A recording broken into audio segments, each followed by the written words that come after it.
दोस्तों, आज हम सब रामायण के बारे में जानते हैं, लेकिन क्या आप उस महापुरुष की कहानी जानते हैं जिन्होंने इस अमर ग्रंथ की रचना की?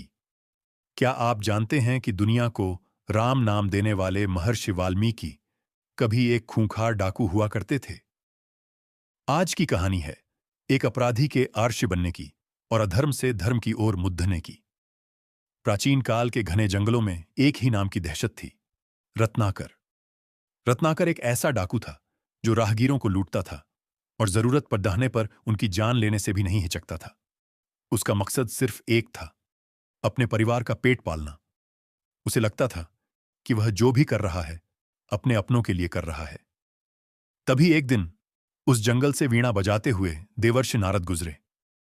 रत्नाकर ने तलवार तान दी और उन्हें लूटने की कोशिश की, लेकिन नारद मुनि के चेहरे पर डर की जगह एक शांत मुस्कान थी। उन्होंने रत्नाकर से बस एक सवाल पूछा, हे रत्नाकर, तुम यह जो पाप कर रहे हो, क्या तुम्हारा परिवार तुम्हारे इस पाप के फल में भी तुम्हारा साथ देगा? रत्नाकर मुस्कुराया और कहा, बिल्कुल देगा। लेकिन जब उसने घर जाकर अपनी पत्नी और माता पिता से यही सवाल किया, तो उसका पैर तले जमीन खिसक गई। सबने एक स्वर में कहा, हम तुम्हारे लाए हुए सुख के तो साथी हैं, लेकिन तुम्हारे पाप के भागीदार सिर्फ तुम हो।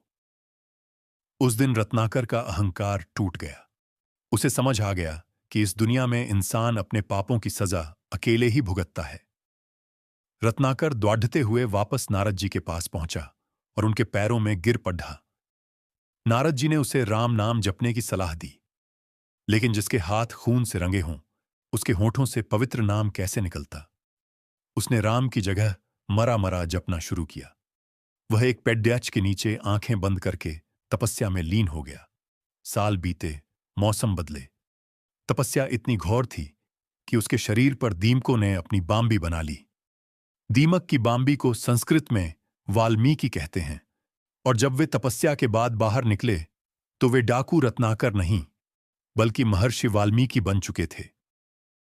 जिस रत्नाकर ने कभी तलवार उठाई थी, उसी वाल्मीकि ने अब हाथ में कमल और कमंडल उठा लिया था। उन्होंने रामायण लिखकर अधर्म पर धर्म की जीत का मार्ग प्रशस्त किया।